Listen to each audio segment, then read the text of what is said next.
हमसे जुड़े रहने के लिए हमारे YouTube चैनल को सब्सक्राइब करें और नई वीडियो की नोटिफिकेशन के लिए बेल आइकॉन को दबाएं। अगर आप ये वीडियो Facebook पर देख रहे हैं तो लाइक जरूर करें और ज्यादा से ज्यादा शेयर करें। धन्यवाद। और उसके बाद अब हम चलते हैं तीसरे पॉइंट पे। तीसरे पॉइंट पे चलने से पहले आपको एक छोटा सा वीडियो दिखाते हैं इन लोगों का, ध्यान से सुनना। फिर क्या किया इन मूर्खों की भीड़ ने।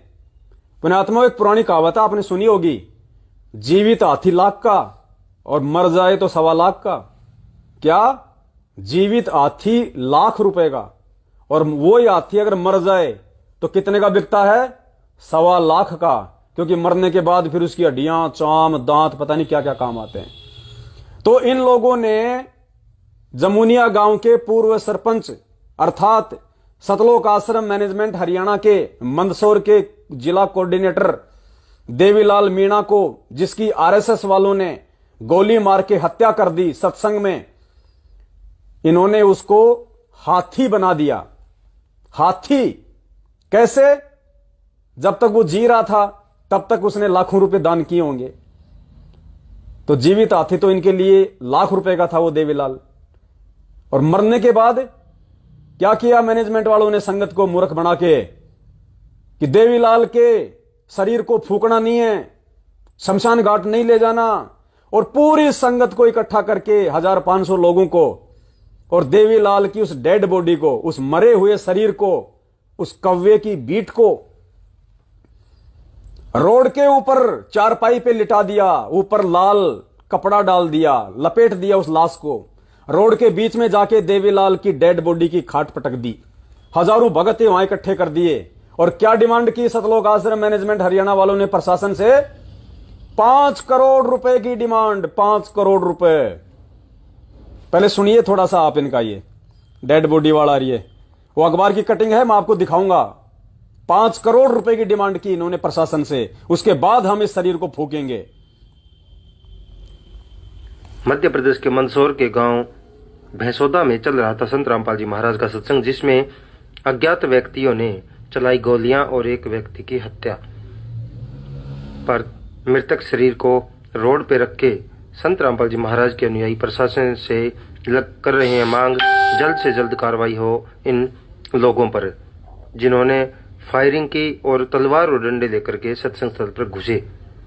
एक व्यक्ति की हुई थी हत्या, उसको लेकर के संत रामपाल जी महाराज के अनुयायियों की आज लगातार मांग, सख्त से सख्त कार्रवाई की जाए ऐसे अत्याचारी व्यक्तियों के ऊपर।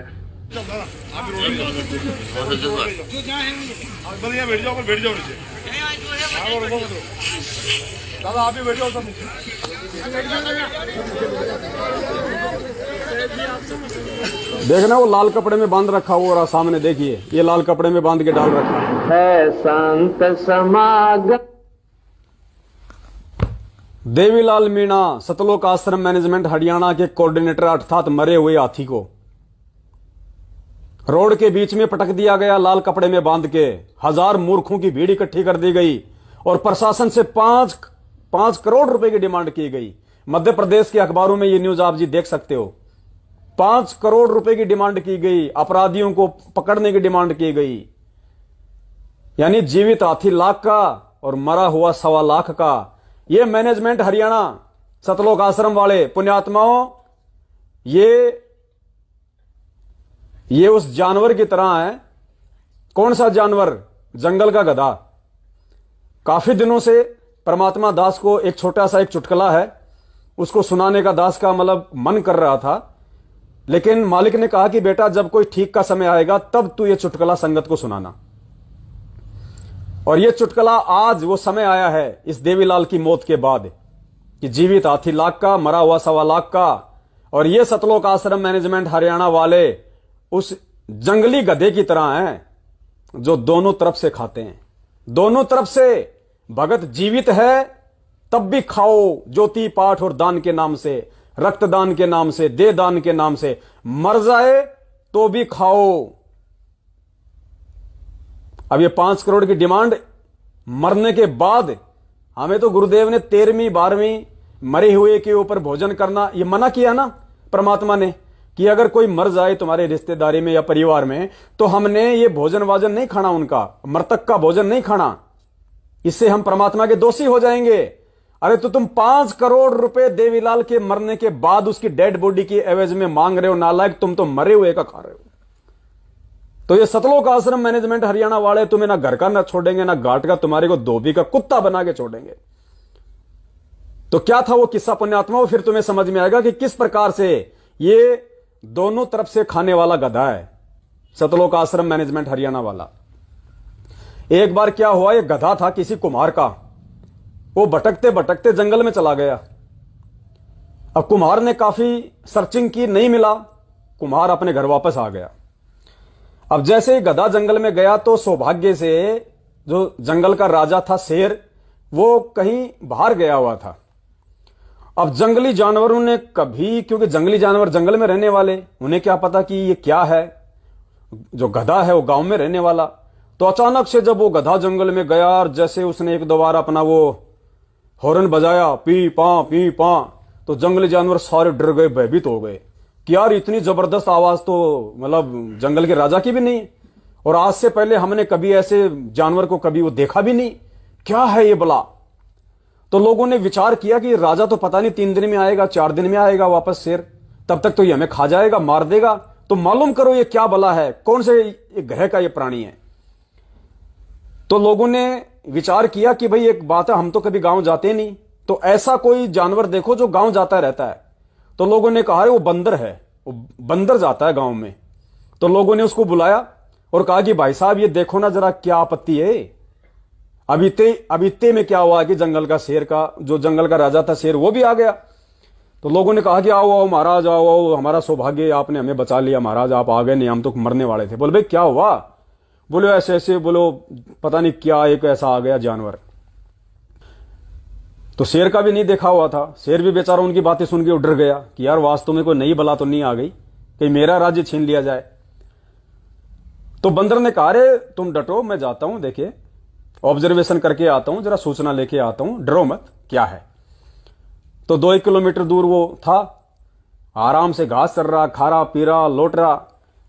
तो बंदर ने तो तुरंत पहचान लिया कि भाई ये तो गधा है और ये तो बेचारा सीधा साधा सा जानवर है। तो उसने आके बताया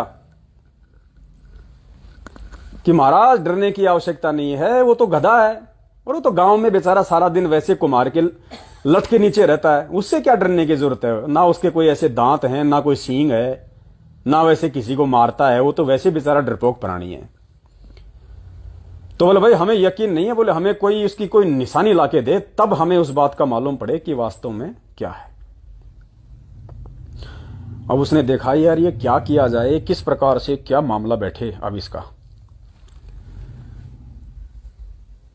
तो जैसे ही उसने कहा कि आप आओ मेरे साथ, धीरे धीरे धीरे धीरे आओ। तो 5-10 जानवरों को लेके गया, बोला आप लोग झाड़ियों के पीछे छुपे रहना और मैं देखना किस प्रकार से उसका ऑब्जर्वेशन करता हूं मैं।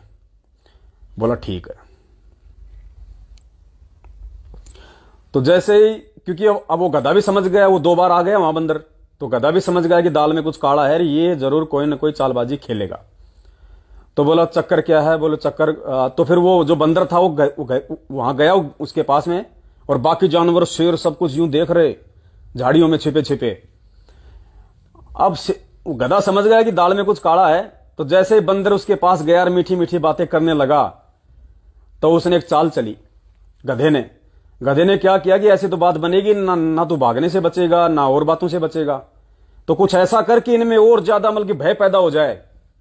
तो जैसे ही बंदर नजदीक आया, गधे ने मुंह से उसका मुंह पकड़ लिया और यूं हला मारा उसको खींच के 3-4 बार, और उसके तो वहीं प्राण निकल गए बेचारे के, बंदर के। अब वो जितने भी शेर थे, जानवर थे, वो तो सब वापस जंगल की तरफ दौड़ लगा दी उन्होंने। जैसे तुम डरते हो ना इन स्टेट कोऑर्डिनेटरों से, अपने नामदान संचालकों से, गुरुजी के भाई से, गुरुजी की बेटी से, गुरुद्रोही होने से, तो ऐसे ही वो शेर सब भग लिए वहां, डर लिए बेचारे। और यार ये तो कोई तगड़ी आफत है, बंदर को ही नहीं छोड़ रहा, बताओ जब हमारा क्या छोड़ेगा फिर ये। अब वो डर गए, भयभीत हो गए। बोला भाई इससे छुटकारा मिले तो कैसे मिले इससे? तो बोला भाई और कोई तरीका अपनाओ। तो वहां पे एक आ गया वो कौवा, उसने कहा अरे बात क्या है भाई, क्यों घबरा रहे हो, इतने 4-5 दिन हो गए, जंगल में कोई चहल पहल ही नहीं है, ना कोई मरा ना कुछ और। अरे बोलो ये है ना कौवा, बोलिए गांव में जाता रहता है, बोले इसको ट्राई करो। बोलो भाई देख ऐसी ऐसी बात है, पता नहीं क्या है। बोलो तो उसने कहा कि कहां है, तो कौवा वहां गया, कौवे ने जाते पहचान लिया कि भाई ये तो गधा है। वापस आके उसने समझाया उनको, बोले भाई वो तो गधा है, उससे डरने की आवश्यकता क्या है। अब वो शेर बोला रहा है, वो बंदर भी ये कह रहा था कि वो गधा है और उससे डरने की क्या आवश्यकता है, हम तेरी बातों पे यकीन नहीं हमारे को।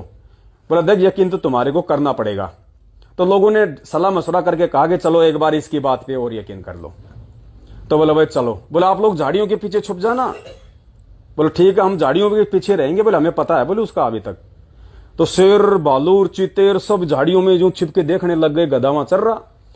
अब इतने में जो कौवा था उसने क्या तरकीब निकाली, उसने उसको शेर को और उन सबको बोल दिया कि देखो मैं एक काम करूंगा, मैं उसकी लीद लाके दूंगा आपको, और लीद से तो आप लोग ये पहचान ही जाओगे कि भाई ये गधा है या कोई और जानवर। हाँ बोलो अगर लीद तूने ला दी तो जानवरों के अंदर कुछ वो जैसे कुत्ता होता है, बिल्ली होती है, इनमें कुछ मतलब की स्मेलिंग जो है वो पावर होती है, ये मतलब सुन के बता देते हैं कि ये कौन सा जानवर है, शाकाहारी है कि मांसाहारी है। तो बोला भाई हमें तू उसकी लीद लाके दे दे, उसका चोथ लाके दे दे, हम पहचान जाएंगे कि ये क्या है और क्या नहीं है।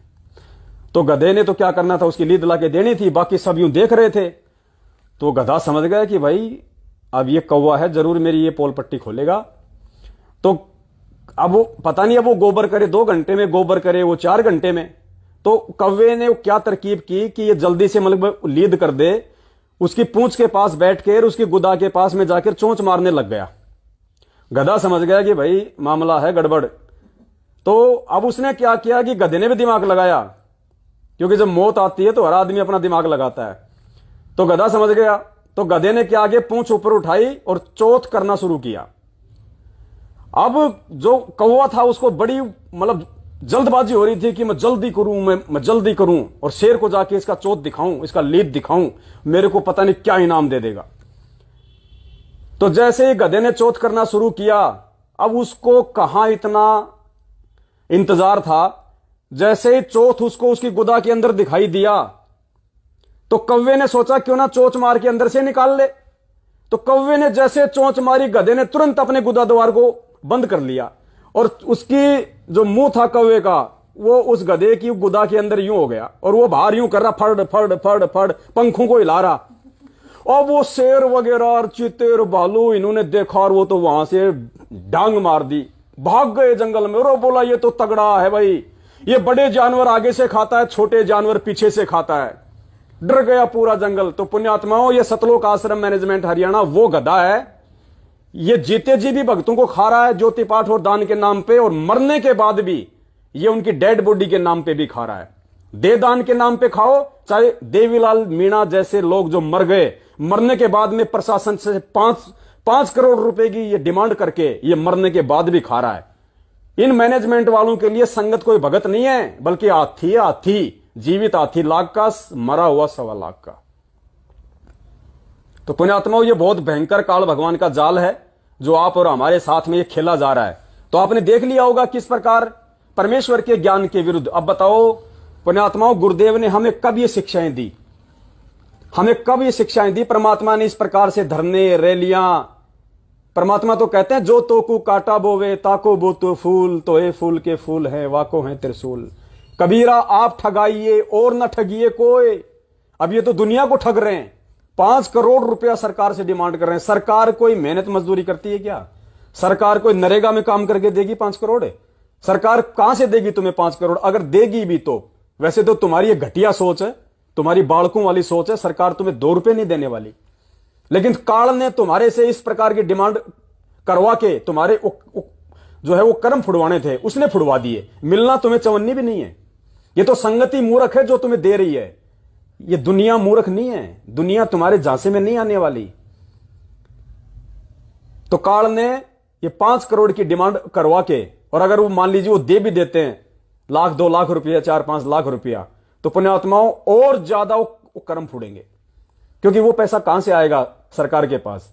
दारू का टैक्स, बूचड़ खाने का टैक्स, जहां पे बकरे काटे जाते हैं, पाडे काटे जाते हैं, गाय काटी जाती है, सरकारी ये कत्ल खाने। टोल टैक्स का टैक्स, जनता दुखी, गालियां निकालती सरकार को, हाय हाय बद्दुआ।